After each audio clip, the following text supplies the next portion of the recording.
Welcome to yet another episode of Fix It in Post. My name is Sean, And I'm Dave. and today we have a very special guest. Introduce yourself, special guest. My name is Tony, and I'm very, very excited to be here. Yes, we too are excited for you to be here. And I am also excited to blame you entirely for the movie we're about to introduce, which is Waterworld, which we watched, which is the movie we decided to make our great comeback from our a month and a half hiatus. So we thought we'd really start it off with a bang with Waterworld. We put a lot of work into this. Yes, I definitely didn't just watch it this morning. Dave, why don't you tell us tell us what Waterworld is about? Oh, if I must. Waterworld is a 1995 post-apocalyptic action thriller film directed by Kevin Reynolds, and more practically was actually directed by Kevin Costner, but Kevin Reynolds gets the director credit. It stars Kevin Costner, Janine Triplehorn, and Dennis Hopper. Set in a future where the polar ice caps have melted and covered the world in water. This is the story of a nameless hero played by Kevin Costner, and it is the story of his attempt to save a little girl who is the key to finding the last dry land on Earth from a nefarious pirate lord called the Deacon, played by Dennis Hopper. This movie, well, you know what? That's about all the tagline that we need. Why don't we get to it, Sean? What do you got? Yeah, well, I mean, first off, this was my first full. I mean, I've seen a lot of bits and pieces of this movie, but I don't think I've watched it all the way through. So I don't know if you guys seen it before this last time. Yeah, I had seen this movie. I was thinking about this while I was watching it, and I definitely have seen it more than once. But you know, if I've seen it 2 or 3 times, it was when I was a kid, and I remember it being kind of a, you know, I don't know if bland is the right word, but I guess that's fair. It's sort of like a big budget action movie that didn't really. There's nothing about this movie that sticks out in like a great way for me, and I remember it being kind of, you know, not that good. And when I went back and watched it again, I was wondering if I would feel any differently about it, and I did. It is a lot worse than I remember it being. I watched this movie a bunch of times growing up, and I'm sorry to disagree, Dave, but I don't think bland was how I remembered it. I was very excited as a kid. This checked off all of the '90s action movie boxes that I was hoping for when I was a kid. And you know, whenever this came on television, you know, being divvied up 100 times with commercials, I was incredibly excited to watch it. Watching it again, I was a little less excited, but there's still some parts, some redeeming qualities, and you know, for what it is, as a you know, '90s action, you know, kind of a Kiss version of rock and roll type of movie. You know, there's lots to be had here. Well, maybe I, we can. Yeah, maybe a good way to go about this is to let's say what we like about the movie first. Well, actually, I think I'd like to back up just Okay. a step and address the fact that there are multiple cuts to this film. So the theatrical version, and I think this is the version that you and I reviewed, Sean, is 2 hours and 15 minutes long, which is plenty. But there is also a 2 hour and 40-minute version, as well as a one that's 2 hours and 56 minutes long, which is the director's cut. And I didn't know. Tony, do you know which version of this movie you watched? Yeah, I Do you know how watched the long it was? shorter one. After Okay. doing a little bit more research afterwards, I was disappointed that there was an additional 40 minutes of this movie that I did not get to see. But yeah, I watched the shorter one. Okay. Well, then good. At least we all know that we're all coming from the same point of view. We've almost all seen the same cut of this film. What the hell? What the hell did they cut? Well, exposition is what they cut. They cut out I guess the that makes scenes sense. that That detailed the explain everything. motivation. Yeah, right. I mean, like, what I think one of my biggest issues with this movie, and there are plenty, is that none of these characters seem very relatable. I don't understand their motivations. I don't understand their backstory. Not that I really wanted to know a lot more about what was going on, but like evidently the 40 minutes or so of footage that was cut is um, mostly supporting detail about the history of this world, why the people are the way that they are on these like floating barges of rubbish in the middle of the ocean. Where this little girl came from, and how she came to be, at the floating village. Who Kevin Costner is, and why he has seemingly thousands of years of genetic evolution in a couple generations. So, I mean, there's a lot of exposition that they cut away, and we're left with really a pretty cut and dry, no pun intended, 90s action film that, it's like this. Why are these people fighting? It's like because it's in the script. They're like, that's what else would they be doing? Floating, I guess. I don't know. It's just fucking boring. Yeah, that was the thought I had too watching this. Was just like I didn't look into the backstory of this, and maybe you did, Dave, and maybe you can let me know. But like watching it, it really seemed like whoever wrote this like really planned on it being like a trilogy or something, and something that you could really like get into like the lore of like why all this stuff is the way that it is. Mm-hmm. But then they're like, no, you have one movie to do this all in, and so that's what we got. Because yeah, I mean, I don't know. I think the premise could have been interesting. It's basically Mad Max in the ocean. It is Um, Mad Max on the ocean, and that's yeah, exactly how it started. Yeah, that It was was right. basically supposed to be. Oh, I'm sorry. Go ahead. You want to go ahead? yeah, that's basically the exact like, they sat around a large table and said, what are we going to come up with next? And somebody said Mad Max on water, and that's and that's where this movie came from. I mean, yeah, I mean, if someone pitched that to me, I'd be like, that sounds fucking fine. Like, I like my Mad Max, and I've got nothing against water, so yeah, those two things sound okay. Yeah, it seems like there could have been something here, but yeah, they just didn't do anything interesting at all with it.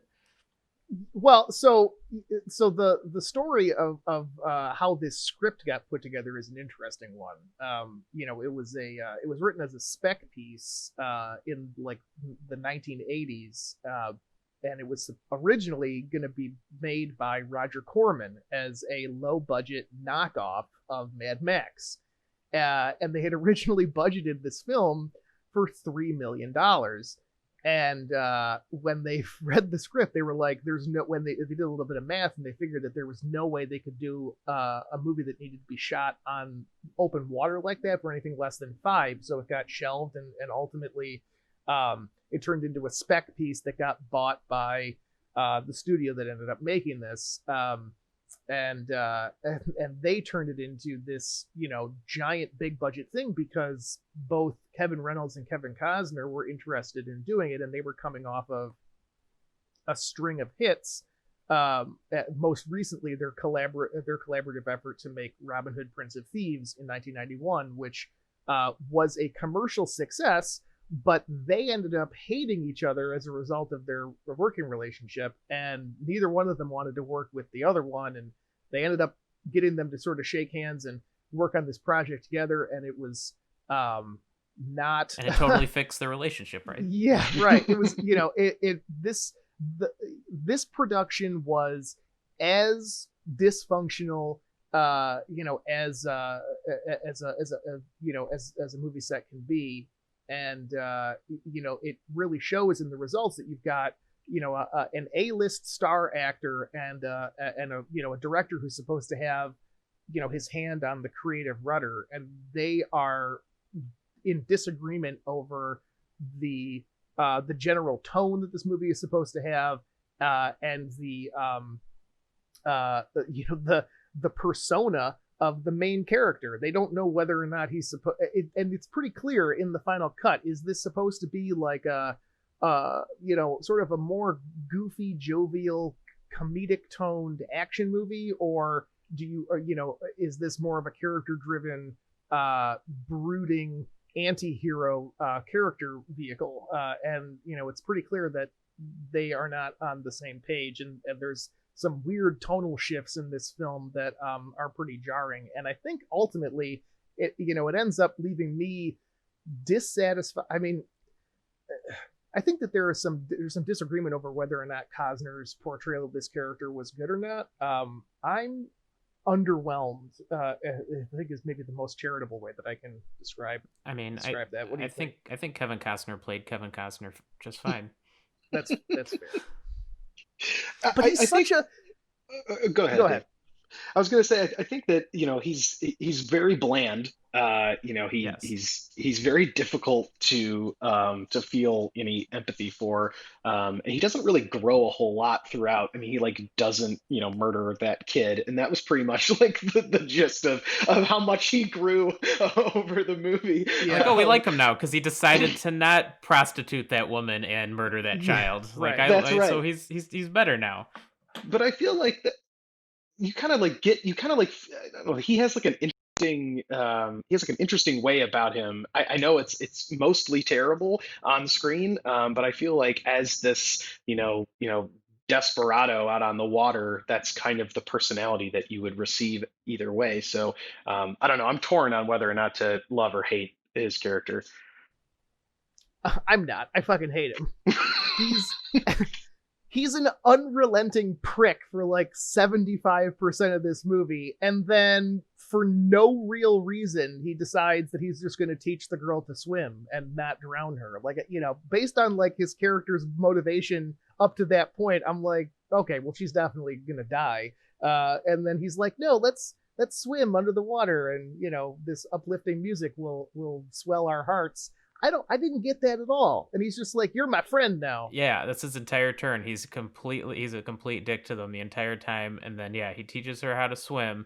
And then not only are we supposed to start liking him for it, but like Helen and what's the kid's name? I don't even know the kid's name. Her name is Enola, which is the word alone spelled backwards. Okay, that's great. Man, did not kid that.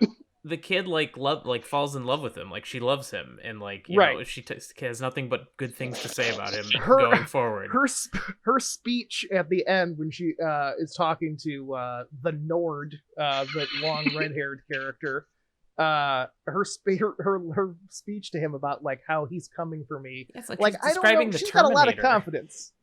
Yeah, right. I don't know why she has that much confidence in that he's definitely coming for me. Really? Because like it wasn't that long ago that he literally threw you off of his boat to like potentially drown. You've never seen him do anything that remarkable. You saw him run away twice. That's all you've seen. I don't know. It doesn't make any sense to me. One thing I will say positive about the movie is I like Dennis Hopper just fine. I thought he was fine. Anyone else have any opinions? I mean, I don't know. Like he was like fine. Yeah, I mean, I don't know. I thought his character was funny and kind of interesting. I thought he chewed the scenery a little bit, and I thought it was appropriate. I liked him. Yeah, he seemed to shine significantly more than everyone else, but that just may be because of the pile of dirt he was being sifted around in. Yes. Well, we can't use pile of dirt as a negative because in this movie's universe, a pile of dirt is very valuable.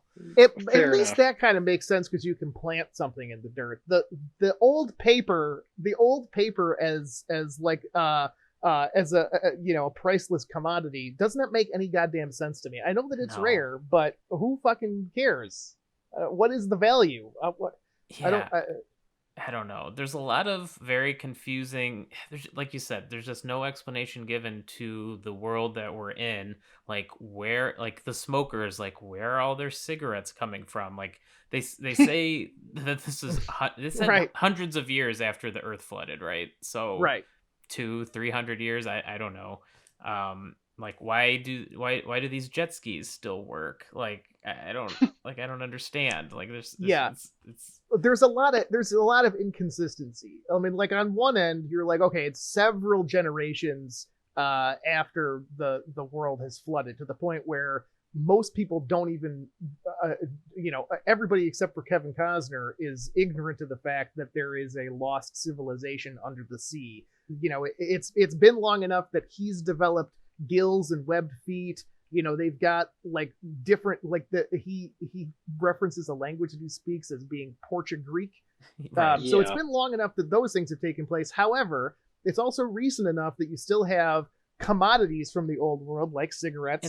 And They cans still of have spam. cans of spam. They even have phrases from the old world that have survived, like Dennis Hopper references a tractor pull needing to be canceled, but they don't know the word for oil. They call Right. it black Yeah. stuff. I So couldn't get over the what is oil going thing. on? Yeah. They call it black stuff. I'm like, you're on a freaking oil tanker. I don't know. It's just it's like not enough time has passed for some things, but like way too much time has passed to like expect other things. It's really Maybe bizarre. the timeline was outlined in the 40 minutes we missed on the Right. director's cut, Yeah. but it did seem like a common theme throughout the movie of you just not really knowing how far it actually is. Because if you think about it, I mean, if everyone really did, like, drown from a massive extinction, maybe it would be difficult to know how many generations it's been since then, even if it just one goes by. But them never explaining or like giving direction to it isn't very helpful. There are a couple of other inconsistencies too that with this movie, not just with the timeline or the the tonal shifts back and forth. Um, I didn't actually get a chance to do the research on this part, but if the polar ice caps melted, it wouldn't cover that much of land. I know that much. It wouldn't just be the tip of Mount Everest that was still poking out of the water. Um, they're also since we've been talking about the tanker, it's the Exxon Valdez. Like Yeah. you see Yeah. it on the back, and Yeah. he calls Joe Hazelwood, who is the captain of the Exxon Valdez. He calls him Saint Joe when he's looking at the thing. So I did a little research into this because I wanted to know How they the got Exxon it? Valdez, huh? How they got it? Well, no, I mean it's still. I mean, so I actually did research into this. So in 1995, the Exxon Valdez was still in operation. Okay.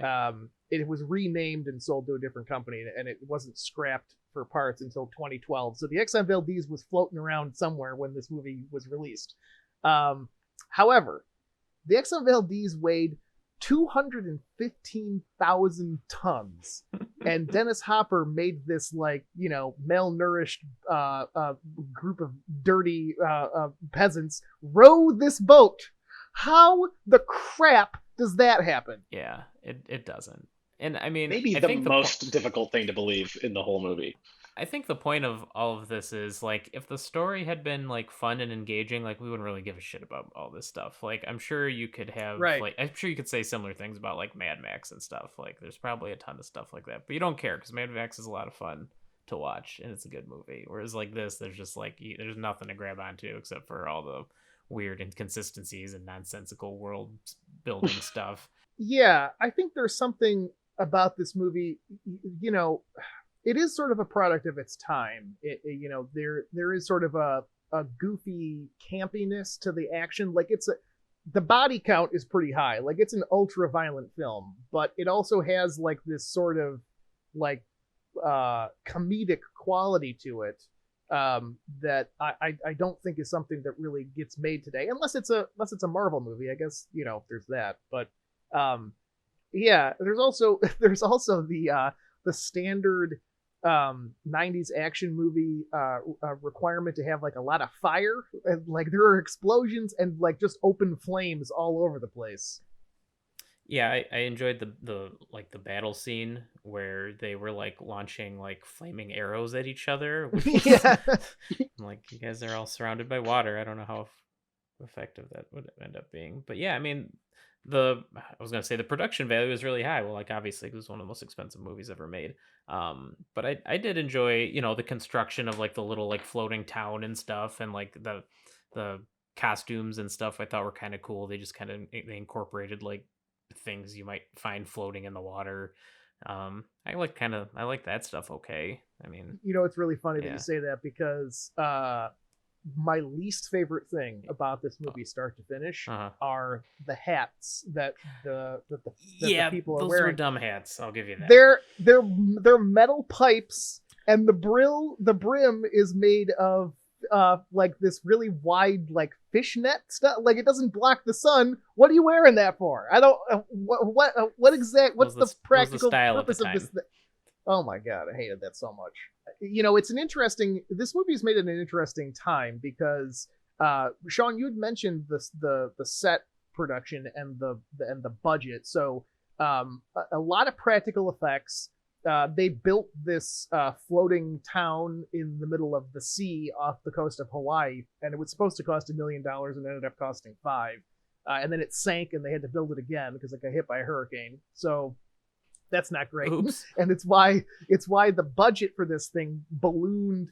I think it ended up being like $70 million over budget, and they ended up it was about 175 million that they spent on this movie. Yeah, I think I got it pulled up. The budget was 172 million, and then considering marketing and distribution costs, it was 235 million. Okay, so it still ended up making money though, and that's It did. the funny thing about this movie is that it has a reputation as being this huge box office flop, and it actually did turn a profit.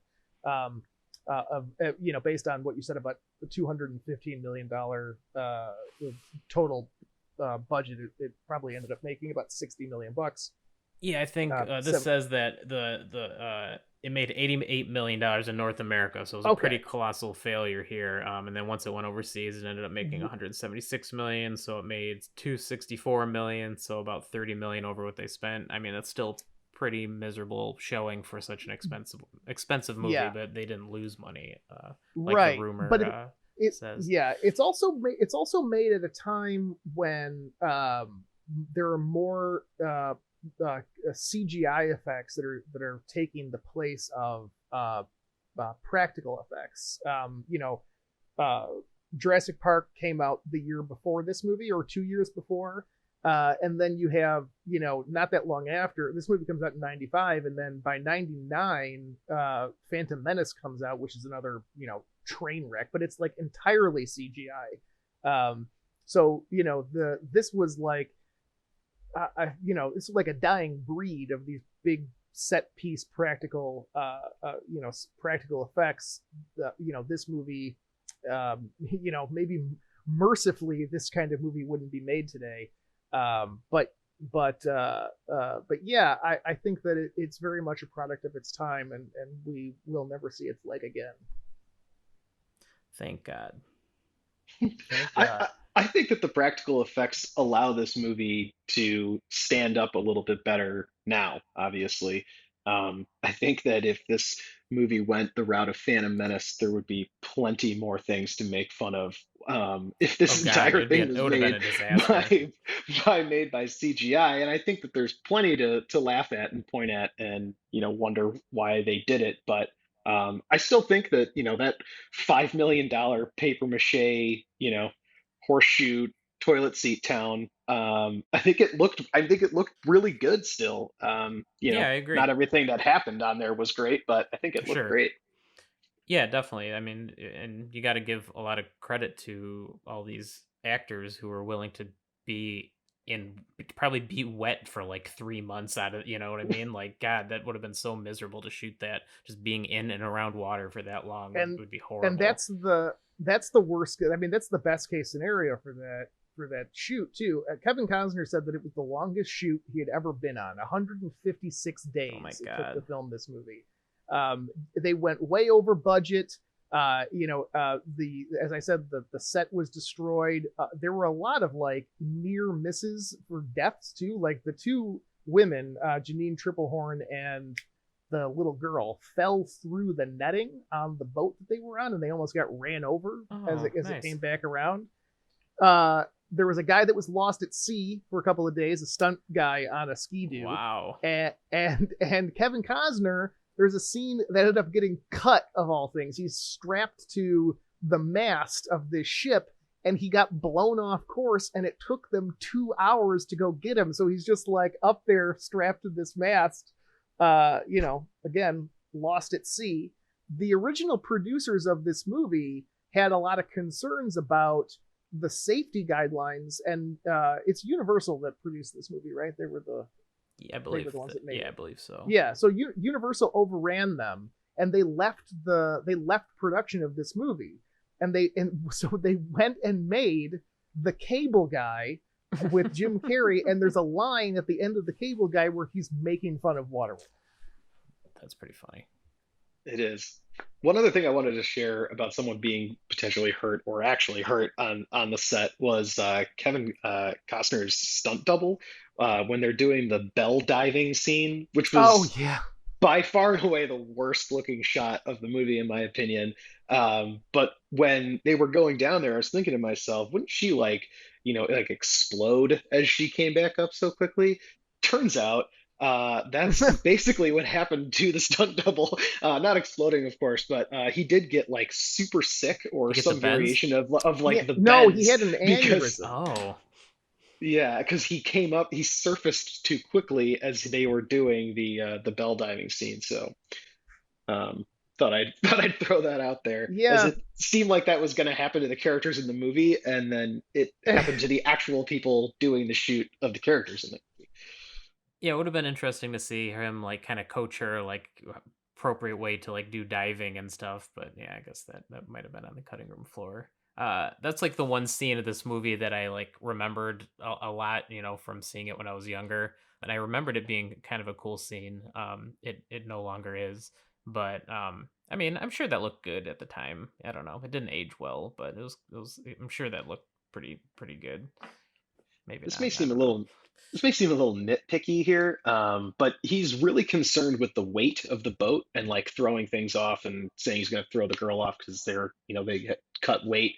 But he Mhm. also has this massive glass diving bell on his Yeah, boat, which but he doesn't he need at all. can breathe underwater. So Yeah, right. why does he have it in the first place? And it must weigh so much. I mean, it's enormous. It fits it's an entire person in it and made of glass. So I was wondering why he even had that, companion diving bell with him in the first Yeah, place. I was wondering the same exact thing. I also wondered why they thought it'd be an opportune time to take her sightseeing underwater when they had just escaped the smokers, and of course, once they get back up, they've taken over his ship. So turns out Not it to was a mention the terrible idea. fact, yeah, not to mention the fact that he is bleeding from having been shot in the Right. torso, Yes. and What did he get he shot goes dive with? at.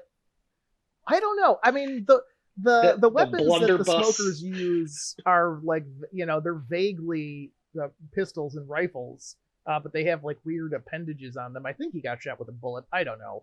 The whole smoker thing doesn't make any. I mean, look, they're on an oil tanker. That's fine, but an oil tanker is not an oil refinery, so I don't know how they're making fuel out of the crude oil. There's a lot about this movie that does not They make know any how to goddamn refine sense. oil, they just don't know the word for oil. They don't know the word for it. Yeah.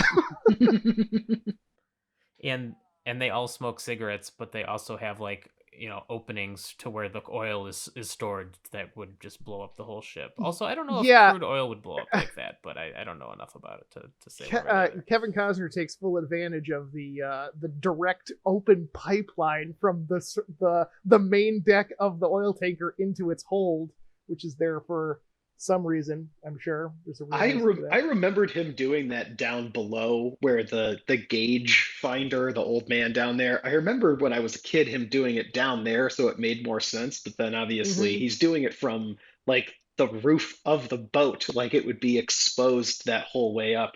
Yeah, that makes no sense. Where's he getting all those Well, flares, by that's the what I way? wanted to bring up because so this movie is all about, there's a lot of like scavenging for, supplies, and there's a lot of, people are trying to conserve as much as they can. But then there's also like when he takes her diving, he's just like throwing flares like left and right. I'm like, no one makes flares anymore. Those are all you have. Right. Like, what are you doing? Yeah. Or like the part where he brings dirt to trade, and everyone's like amazed, like, oh my gosh, look at this dirt. And then like he shows them it's the dirt, and he just takes a handful and like lets it like blow away in the wind. Like, Like, what are you doing? So there's a lot of inconsistencies with that stuff as well. Not conserving certain supplies, or like, where all these bullets coming from, and they're shooting so many of them. Like, it's very confusing.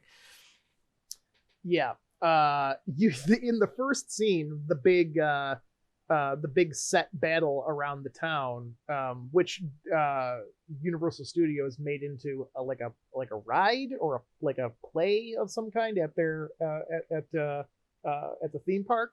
Um, they use there had to have been a better way to like break down a wall than firing several thousand bullets at it. Yeah, I not only a more efficient way of doing it, but like a more interesting to watch way, and one that would make more, it would have been a lot cooler to like watch them trying to like scale the walls, or you know what I mean, instead of just, oh, we Yeah, all have tons of guns and we have infinite bullets. right. And just from looking at the practicality of that siege too, the guys jump. Oh, there were some guys that were getting over the wall, like, but it's happening concurrently with the guy shooting the twin machine guns at the where right at the wall where Right, it where wasn't his well guys just coordinated. went over. So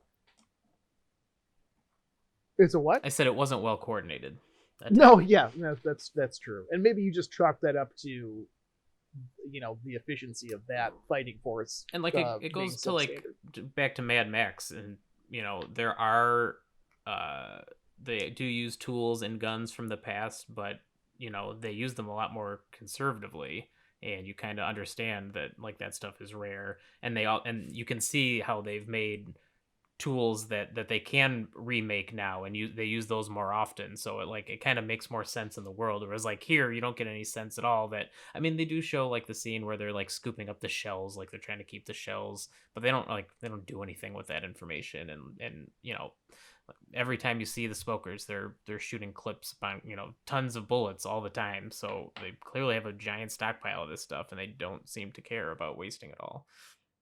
Tony, is there a particular scene or element of this movie that you'd like to discuss in further detail? Yeah, sure. As I said before, I really do think, and we've talked about it fairly extensively, but just a little bit more about the set design, and it really is the redeeming quality here. There's not a whole lot else that is incredibly exciting, but what makes this movie to me still something that is, nostalgia driven is how well it continues to view, and to me, it's because of that set design. Obviously, building a $5 million paper mache island is one thing, and that's pretty ridiculous. But being on the actual smokers, in their giant Exxon layer, there was almost a really cool way of them describing like where they were when they're kind of going down in the tiers, and you could like see how they were living in their filth, but it was obvious that this was just like one humongous set. And it seemed like to me, and I know I'm kind of hammering this home here on the redeeming qualities, but every time they went somewhere new, it just felt like this huge movie. Like you could really feel the size of this thing. Every time they went somewhere new, it was this really awesome place. They didn't really do a whole lot with it once they got there. I would have really loved to know more about, like you've been saying, more about the smokers, and what kind of living that they're there, and if there's like a class system. It's just kind of like the handful of people that we continue to see the faces of, and then just like these soot covered people just kind of all together, kind of all in the same tier. It would have been cool to see more about that. But yeah, I mean, every time that there's another massive place that they're at, it just seems like it just draws me back in. Every time I'm laughing at, bullets ricocheting off of every surface around, Kevin Costner as he's, diving through something, kind of pulls you back in with these set designs. I don't know if you guys felt the same way. I know Dave, it doesn't seem like it was redeeming enough for you, but I really do. I really do feel not a connection with this movie, but I feel like I'm having a good time while I'm watching it. I know you said that you felt less of that, Sean, while watching this compared to Mad Max, but I still had that essence, and it still continues to pull me in for this movie. Yeah, I think like I thought all the elements were there for a fun movie.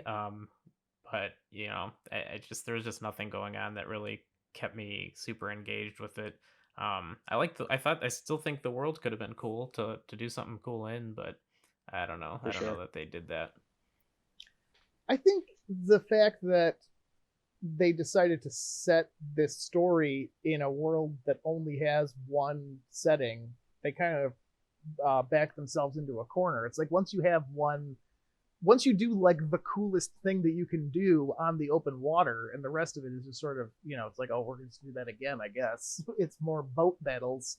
Uh, I mean, like think of like Pirates of the Caribbean does a lot of open water stuff too, but they also have like a town that they can go to, like an alternative setting to change the visual style. And this movie Sure. didn't have that. I guess they had the old boat that they went to, but like there's a lot of you know for an action movie, there's like a lot of boring downtime, like right in the middle of this thing, and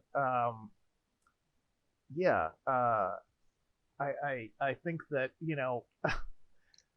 I think that it's just not. It's just really bad, like start to finish. Like Yeah. it's just really not good. I gotta talk about. I think my least favorite part. Well, I don't know if it's my least favorite, but there's a particular part of this movie that bugged the crap out of me when I saw it, and it's the bungee jump scene. Oh yeah. Oh Oh god. man. I, Oh man. I when you bungee jump off of something, the end point for that journey is not back where you started. I Right. don't know how that you jumped into a fireball, and then like the CGI in that frame is weird because like as he's coming back up with the girl, there's like the fireball behind him, and he's doing like whatever, and then they just like get like sort of blown out of the side of Yeah. that shot. What the crap was that? Also, he just happened to know that rope was going to be the exact length he needed it to be. yeah, yeah. On this airship he's on Pretty for the very confident, first time. jumps without it even being tied off yet. So yeah, that's. And then like the weird, like Dennis Hopper and his two remaining henchmen are like all heading pell mell toward the same spot, and then they have that. I mean, this really like I that the that Porky's esque ending where they all go whoa as they run into each other and explode. Yeah. So dumb. Well, I want to talk a little about, the whole pull of this movie revolves around this little girl with a tattoo on her back, and I still don't quite understand a lot of things about that. So maybe you can indulge me a little bit. And why do you need to have the girl in order to just like copy? Like it wasn't like it was a really intricate tattoo. Like I don't know why Right. they needed to kidnap her. They could have just said, "Hey, can we see your tattoo?" Yeah, sure, and like copied it down. Like that solves all the problems. Which they did. Right. In the first scene when she's introduced, there's a drawing of the tattoo on the table. Yeah. Done. Done. I don't get it. And I also didn't get like this might have been just me not paying attention, but why why did she have a tattoo on her back? So my understanding of how that worked out, and I think some of this was in some of the deleted scenes, but I think what happens is she was the daughter of like the last two people living up at the top of Mount Everest, and they were like terminally ill, I guess. And so they tattooed her with directions for whoever found her back to the mountain island, and then they set her adrift in the sea, and she eventually ended up uh, uh, at the floating village, but nobody could read the tattoo, and Because so because I don't know why, well, because plot hole. I don't know. well, it sounded I don't like have an they answer they to could that. read it, but that the coordinates didn't make sense. And then at the very end of the movie, it sounded like they suggested, well, maybe we should flip the coordinates. Yeah, It's like, okay. That's right.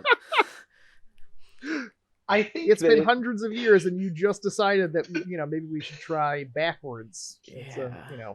not It wasn't like exactly it wasn't like it was like a Alan puzzle. Turing's If code. it was like an intricate tattoo, with a lot of design and a lot of like puzzle elements, they had to like figure this out. Then I kind of think that fixes all of it, but it is not. It had like four characters on it. I don't know. if there was, I mean, and this may be all in the 40 minutes that we're missing, which let's hope there's a ton of information in that 40 minutes. But it would be so much more interesting if we got to see how much of this map they've tried to discover, or if there was like a reason they weren't going in a cardinal direction, which pretty much seems to be I mean, they're on just water, right? It's not really a map. It's just like go in one of these four different directions and you'll run into it eventually. So it seems like, because they were looking at it, and when he turned it upside down, he said, "Oh, that must mean west." And then they just use his blimp and just go west for an undetermined amount of time until the water Yeah, runs out, and that's then how a navigation seagull works. You lands. just go a But direction but until you get there. but but if they've been searching for this for so long, why did they choose north and south and east the first times and then gave up? It just like they didn't Yeah, Yeah, really like right. like they odds didn't are West doesn't have anything either. even if they just showed us like a 5-second scene, just like showing his map that he's been trying to plot, or if there was a reason why they couldn't go west, or that was where the smokers were, even any information to lead us to think that this map would really be like the key to uncovering it, rather than just like this blue circle, and then they determine from it to travel west from it. It just seems so unnecessary, and kind of like the key element that is why all of these characters are together, and why this movie is being filmed in the first place. It's like on the one hand, I want to just it's like the world's a big place, so okay, I can maybe forgive them not being able to find, the one bit of land on the entire planet. Like, okay, fine. But then on the other hand, like they seem to find everything else like really easily. Like the smokers send out this rickety prop plane piloted by Jack Black, Yep. and spots this tiny boat in the middle of the ocean. They don't even know where they're going. He Kevin Costner finds the floating town, which is, pretty small compared to a giant landmass, with Right. ease. So, and also if it's a floating town, it's not like in the same spot every time. You know what I mean? It's just like I don't know how any of this works. Like nothing makes sense. Yeah, well, I think that we've touched on maybe the two biggest weaknesses of this film is that there's a lack of consistency on a number of levels with how this world is built and how it operates. And then you know there's also there's a fundamental broken quality to a story in which the characters decision making process is indecipherable to the audience, and that's how I felt watching this film. Agreed. That's fair. Yeah, I mean, just the characters in general, I just thought they were terrible. They were horrible characters, all of them. There's not a single good character. Well, except for Dennis Hopper. I like Dennis Hopper. Yeah, I did want to bring up a couple points. It was just like the character. There's no character develop in this movie, and like this, like you said, the decisions they make are all super questionable. I can't get this one scene out of my head, and I really wanted to talk about it. The scene and after the little kid gets abducted, after they have their underwater trip, and they're sitting and they they dive and they get away, and so the smokers torch Kevin Costner's boat, and so they come back and find the boat all burnt. There's some floating rubble that they can kind of chill on, and then Helen, she she wants to have sex with Kevin Costner. And I can't get this out of my head because like Kevin Costner's been nothing but a dick like this entire time. He tried to sell her off to this lunatic not that long ago. He's threatened them with violence. He's cut their hair. He's thrown her little girl off the boat. Tried to kill her several times. Her child has been abducted, and they're certainly going to die on this boat. And she's like super horny for Kevin Costner, and it really like fucking bothered me like big time. Yeah. Uh, Tony, Yeah, you have any sure. thoughts? I'll take this one. Well, he did let her borrow her crayon, the one green one. So there was that. That's I true. also think that I think that there was also like a, well, this is it for both of us. So what do you think? Kind of mentality that was going on there. Again, I think that we're missing like any aspect of time. Like how long were they on that boat? It seemed It like seemed not like very long. well, right, and exactly. So, and the time in between when he potentially sold her to a raving lunatic For to, paper. For when, paper. yeah, which his character may have been my favorite. And his insanity as he talked to that pole and just the way he said paper, which probably doesn't speak volumes to the rest of the characters of the movie. But I think that if we had an essence of time of how long it took them to be there, and then if we just had a few more scenes of them slowly getting to know each other better, I think Absolutely. that we would have probably had some more there. And I know this is not answering your question, and at this point I'm probably rambling, but I do want to just say I think that it didn't go from him trying to murder and sell them as property to them being together so much better off. I think that there was a scene where after he throws the little girl off, and then she still stands up to him, and calls him a bully and that she's not afraid of him. I think that that scene, maybe maybe that's not enough still, which is fine. But I think that in that scene, I think he gained more respect for her, and then that's when they had the relationship kind of start, because he just saw her standing up to him again and found respect for her. I think that that's kind of where that came from. So, I guess on my is it end it's enough? like No. no. Well, and like on my end it's not even so much like his respect for them, it's their respect for him, and where the fuck did that ever come from? We chopped her hair off with a curvy knife, so I have to talk about that scene since you brought it up. I've been waiting to talk about this for a while now. okay. One of the top, I think it's the number one uh, uh, uh, uh, keyword search for this movie on IMDb is non-consensual haircut.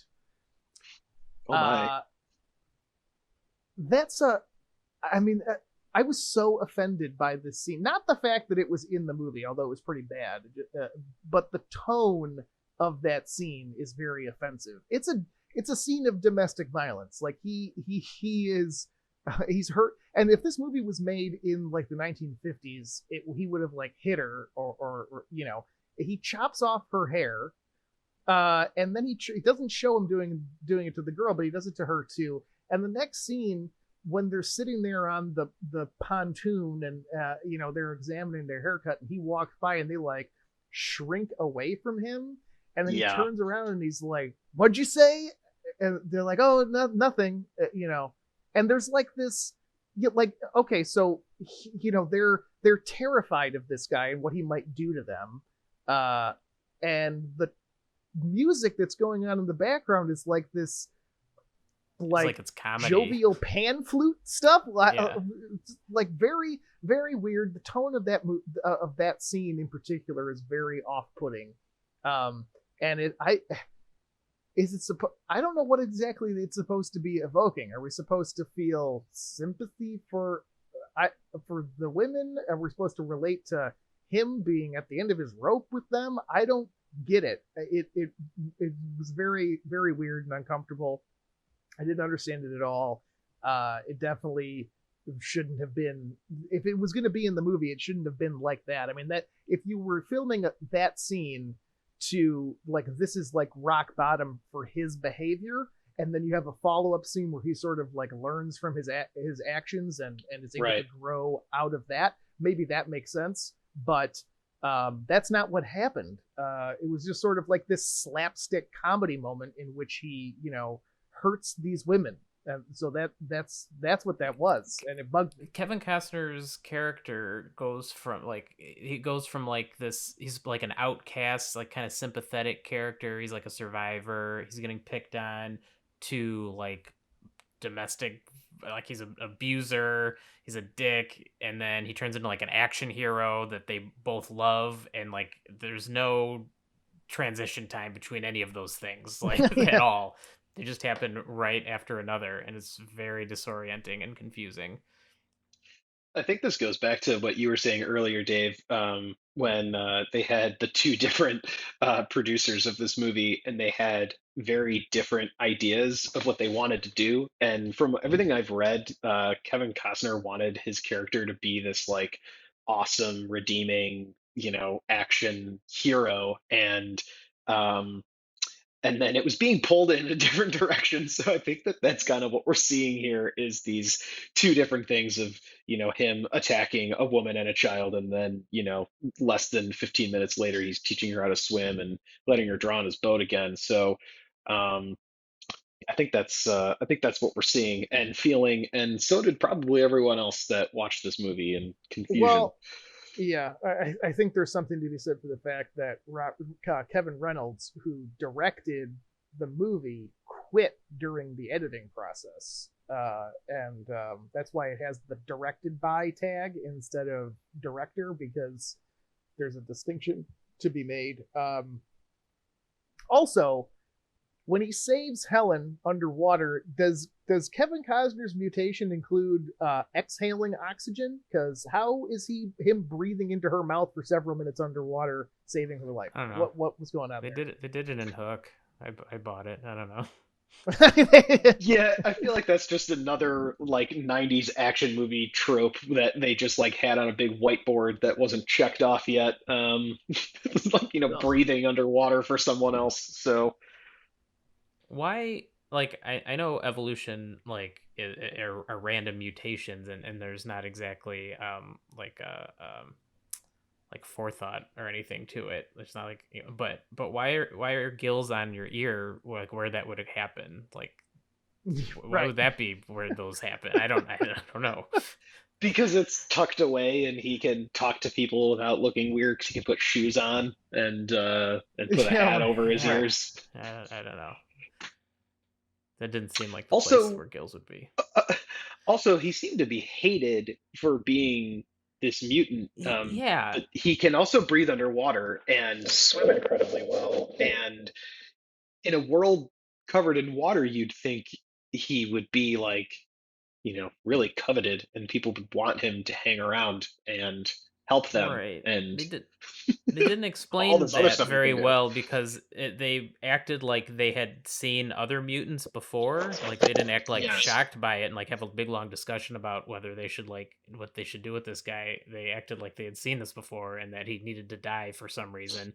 They had But they like a don't like specific mutant bell that they rung when You're right, when they found out. exactly, yeah. Yeah. But like you don't hear or see anything about any other mutants ever again. They don't talk about like that's not even like a theme of the movie. Like how people are you know putting these mutants down, and he doesn't really use his abilities a whole lot. Like he does it a couple times, but like doesn't play into the movie quite as much as you would think that it would. Um, so I don't really know why he just wasn't a regular guy because I don't think There that was a scene. changes really anything in this movie. If he's just a regular guy, what Yeah, changes? Yeah. speaking of that, when you were saying that he's used it and then like just kind of stopped using them, he like launches out of the water like a Yeah. Yeah, dolphin yeah, at that was one funny. point That was funny. and lands on and lands on the boat. And as ridiculous as that is, if you could launch out of the water like that, he also like struggles to get on his boat like three other times in this movie when he's surfacing. Like, why would he do that if he could like fly 30 feet into the air Right. and land on the boat safely? Why He'd would be he doing it not just just for the hell continue of to it. do it? Of course. Yeah. Yeah. Right. Ugh. Yeah, it was rough. It was a rough watch. Um, did I don't know. We're at about an hour. Did anyone have anything else in particular they wanted to bring up before we end? Or I are we just wanted to just are we just Uh. say, done with I, Waterworld? I just, Yeah. I, I just wanted to say that I still enjoyed myself watching this movie. I still think it's fun. I think that maybe I'm having some fun at this movie rather than with this movie. But regardless, I am having fun while watching it. And when I was a kid, I loved it, which probably doesn't, give it a whole lot of points there. But um, I, with all of what's wrong with it, I think that parts of what's wrong with it make it this 90s action movie that's just famous for being a failure, and there are reasons in that that make it just a fun watch for me. Um, so I'm sorry that I made you watch this movie, Sean, I but you may not you may not have I noticed really yet, did but have I fun. but I've unfriended you on Facebook. That's fine. It was all worth it for you to be able to see this movie again. Uh, uh, yeah. Couple minor points I wanted to know. We've been talking about how this movie was basically a ripoff of Mad Max. Same director of photography hmm. on both films. Um, It doesn't seem like it. no, right. It does not seem like it. Like it seems like he was phoning it in pretty hardcore, or maybe he got sick or died Or during some didn't care. training accident. He got the bends. Right. Joss Whedon was brought in as a script doctor on this film, and evidently they used none of his suggestions, and he was there for 7 weeks, and they only paid him for one. Um, and for all of what's been made about the animosity between Kevin Costner and Kevin Reynolds, um, they collaborated several times before and after this movie coming out. They did the Hatfields and McCoys Hmm. uh, miniseries together as well. So take that for what it's worth. And the last thing I'll say about this movie is that as big of an unrelenting piece of crap as this was, and it has a very deserved reputation as being substandard, this Sure. is also a movie that came out at an odd time because um, there was a lot of reporting on the production of this film, a lot of negative reporting on the production of this film while it was being made, and it was sort of the early days of the internet and sort of closer to real time information for the entertainment business, and that plays into why this movie doesn't do as well as maybe it would have if people had found out that it was terrible after having paid to go see it. So I think that's important too, and that this movie, for a lot of different reasons, was made at sort of a weird crossroads for Hollywood, and I don't think it was the better for it. So maybe its reputation as being a turd isn't entirely its own fault, I guess is my final thought I will say that my favorite thing about this film was that it killed Kevin Costner's career. on it. So if anything, we can thank it for that. Wow. I don't know why you got Thanks, so much hate for Waterworld. Kevin Costner. I just don't. He's not an actor. He's just Kevin Costner and everything. I mean, that's all I got. You I say don't that know. about a lot of people, though. I'm, like The Rock doesn't have a lot of emotional range either, but I still like his stuff. Well, that's you. That's you, man. I don't know. At least he's in like goofy stuff, though. You know what I mean?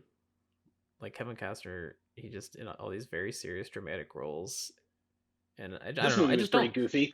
I just don't like a lot of the movies he's in.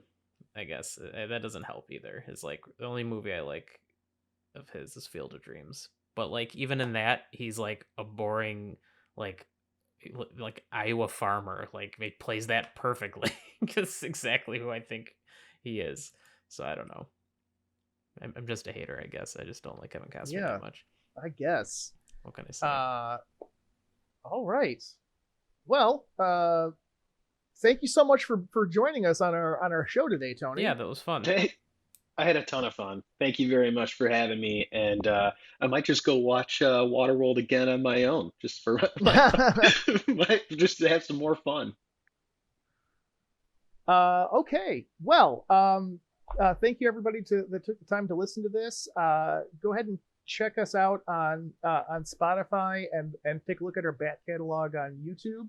And join us next time when we will be reviewing The Untouchables, starring Kevin Costner. No, fuck you.